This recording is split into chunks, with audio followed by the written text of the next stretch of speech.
کسی کو چڑھانے کے لیے نہیں بھائی، صرف اپنی عقیدت کے اظہار کے لیے۔ مٹھائی بانٹو، غریبوں کا خیال کرو، مفلسوں کا خیال کرو، بیواؤں کے سر پہ چادریں ڈالو، بیماروں کی جا کر عیادت کرو، بیماروں کو پھل فروٹ تقسیم کرو۔ ملک ہندوستان میں لوگ درخت کاٹ کاٹ کر کے ملک کا ماحول خراب کر رہے ہیں، اس لیے آپ درخت لگاؤ نا۔ حضور کی آمد پر جھنڈے لگانے کے ساتھ، بھائی جھنڈے تو بارش توڑ سکتی ہے، لیکن اتنے درخت لگا دو کہ پورا ملک ہرا بھرا ہو جائے۔ اور یہاں جو موسم خراب ہونے لگتا ہے اور اس طریقے سے جو ہے وہ دھول مٹی لوگوں کو بیمار کر رہی ہے، جب میلاد کے نام پہ درخت لگیں گے تو پھر دھول مٹی کا بھی جو ہے وہ اثر نہیں پڑے گا، موسم برباد ہو رہے اس کا اثر نہیں پڑے گا۔ یہ جو بارش آگے پیچھے ہوتی ہے، سردی آگے پیچھے ہوتی ہے، دھوپ آگے پیچھے ہوتی ہے، اگر مسلمان نوجوان کچھ تیار کرنے کے کام بہت ہے، کچھ لوگ ہاسپٹل بنائے، کچھ لوگ اسکول بنائے، کچھ لوگ کالج بنائے، کچھ لوگ درخت لگائیں، کچھ بیواؤں کی مدد کریں، کچھ لوگ درود شریف کی نذر حضور کی بارگاہ میں پیش کریں۔ کام کرنے کے بہت ہے، کرنے والا چاہیے۔ میلاد کی یادگار نہیں کچھ کر سکتے، اپنے آنگن میں درخت لگا۔ کتنے لوگ، ہزاروں لوگ موجود ہیں، ہر بندہ اگر میلاد النبی کے دن 12 ربیع الاول کو ایک درخت لگائے گا، میرے پیارے بھارت کے اندر ہزاروں درخت صرف جے پور کی سرزمین پر نظر آئیں گے۔ اور جب بھی ہم درخت دیکھیں گے تو کہیں گے جھنڈا تو نکل گیا لیکن یہ ہری پتی ابھی تک میلاد کی یادگار ہے۔ کرنے کی کام کرو، اور جب تک وہ درخت اللہ کا ذکر کرتا رہے گا اس کا اجر اللہ تمہیں عطا فرماتا ہے۔ یہ کرنے کے کام کیجئے نا۔ تو میں عرض یہ کر رہا تھا کہ حضور علیہ السلام کی ساری سب لوگ شان بیان کریں گے، سب شان بیان کریں گے۔ اب سن لیجئے، مختلف مراحل ہوں گے محشر کے۔ حضور کی ایک شان محشر میں کیا ہوگی اس کو سنیں، پھر دوسری بات اور بات ختم، اس لیے کہ تاخیر بھی، اور مجھے پتا ہے کہ روڈ پر جلسہ اس لیے جلدی ختم ہونا چاہیے۔ میں آپ سے زیادہ نہیں، بس 10 منٹ 20 منٹ کا ٹائم لوں گا، اس سے زیادہ نہیں، تھوڑی دیر غور سے سن لیں۔ قیامت کا دن ہوگا، اس دن بھی کیا شان ہے، سب لوگ میدان محشر میں پریشان ہو جائیں گے، اس لیے کہ محشر ایسا ہوگا۔ بھئی بات کروں نا، آپ تھک تو نہیں ہے کھڑے کھڑے؟ نہیں، جو کھڑے ان سے پوچھ رہا ہوں، آپ تو بیٹھے، بھئی وہ جو کھڑے ان سے پوچھا۔ 2-4 ہاتھ اٹھتے ہیں تو مجھے سمجھ میں نہیں آتا ہے۔ ایک بار سب مل کر بلند آواز سے درود شریف پڑھ لیں۔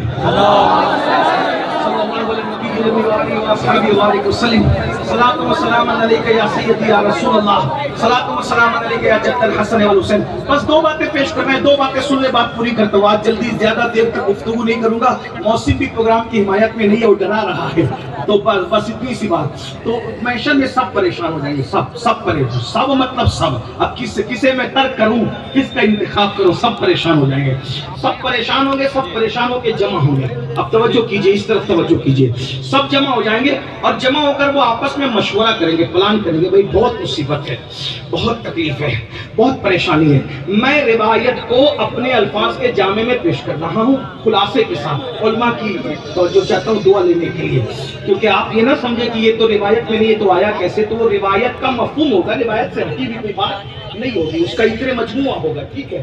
تو سب لوگ پریشان ہو کے مشورہ کریں گے، آپ پلان کریں گے، بھئی پریشان بہت ہے، اللہ بہت جلال فرما رہا ہے، اتنا جلال اس سے پہلے اللہ نے کبھی نہیں کیا، اس کے بعد بھی اتنا جلال کا اظہار اللہ نہیں، اس دن جلال منظور ہوگا، بہت جلال، بہت جلال۔ اور کون اللہ؟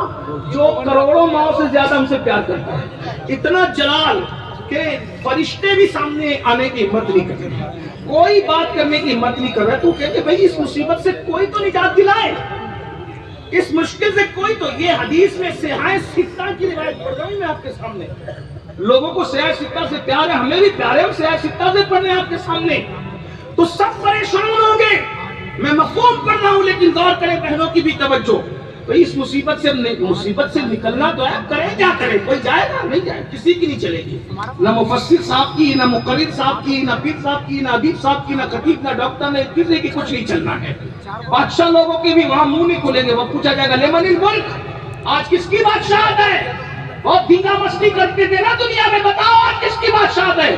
جواب دینے کی بھی اوقات نہیں رہے گی، سارا سناٹا ہوگا، تو پھر خود اللہ خود ہی جواب دے گا، للہ الواحد القہار، صرف واحد قہار کی حکومت، کسی کی حکومت نہیں ہے۔ وہ دن موت کو بھی اللہ موت کا مزہ چکھائے گا، اسے میدان میں موت کی بھی موت ہوگی، موت کی بھی ڈیتھ ہو جائے گی، موت کو بھی موت آئے گی، جس موت نے سب کو مارا ہے اس موت کو بھی اللہ مارے گا۔ وہ میدان محشر ہے۔ سنیے، سب جمع ہوئے، بھئی کیا اس مصیبت کا حل کیا ہے؟ بولے بھئی کام کرتے ہیں، ابا سے بڑا کام کون بنانے والا ہے؟ چلو ابا کے پاس چلتے، ابا کام بنائیں گے۔ اب سب کے ابا الگ الگ ہے تو کتنے ابا کو ڈھونڈے گا؟ سارے ابوں کا جو ابا ہے اس کے پاس چلتے، اور سارے ابوں کا ابا کون ہے؟ تو اسی کو حضرت آدم علیہ السلام کہتے ہیں۔ سبحان اللہ۔ اب یہاں ایک جملہ اور لوگ ایڈ کر لیں تاکہ لوگوں کی بھی اصلاح ہو جائے۔ یہ جو کہتے ہیں نا انسان پہلے بندر تھا پھر بندر سے انسان بنا، تو جو بندر والے ہیں وہ جانے ہم بندر سے پیدا نہیں ہوئے ہیں، ہمارا باپ آدم ہے، آدم، اور اتنا خوبصورت تھا ہمارا ابا۔ بندر تو آج بھی خوبصورت ہے، اس کو آج بھی استغفار کر، اس کو دیکھو تو سنت یہ کہ استغفار کیا جائے۔ بندر کی شکل دیکھ کر استغفار کرنا سنت ہے، جب بھی سور اور بندر کو دیکھو تو استغفار کیا کرو، یہ سنت ہے۔ اللہ اکبر۔ تو یہ کہتے ہیں کتنی انسانیت کی توہین کرتے ہیں، ہیومن رائٹس کی بات کرتے ہیں اور انسانیت کی توہین کرتے ہیں۔ بندر سے پیدا ہونے والے عجوبہ کو انسان نہیں کہتے، آدم سے پیدا ہونے والے انسان کو آدمی کہتے ہیں۔ ہم بندری نہیں ہیں، ہم آدمی ہیں، اس لیے کہ ہمارا باپ بندر نہیں، ہمارا باپ آدم ہے۔ اور اتنا خوبصورت تھا ہمارا ابا آدم علیہ السلام کہ فرشتوں نے جس کے آگے سجدہ کیا ہے۔ اتنا بڑا اللہ، اتنا بڑا عالم تھا کہ جس کے علم کے سامنے فرشتے خاموش رہے۔ اقبال نے اس کی منظر کشی کی ہے، بدل ڈالا ہے اب تو اندازے بیاں ہم نے، نہیں تو بند کر دی تھی فرشتوں کی زبان ہم نے۔ جس کے سامنے فرشتوں کی زبان چپ ہو گئی وہ ہمارا ابا حضرت آدم علیہ السلام ہے۔ بہرحال سن لے اب ابا جی کی شان، بڑے ہمارے شان والے ابا جی ہے۔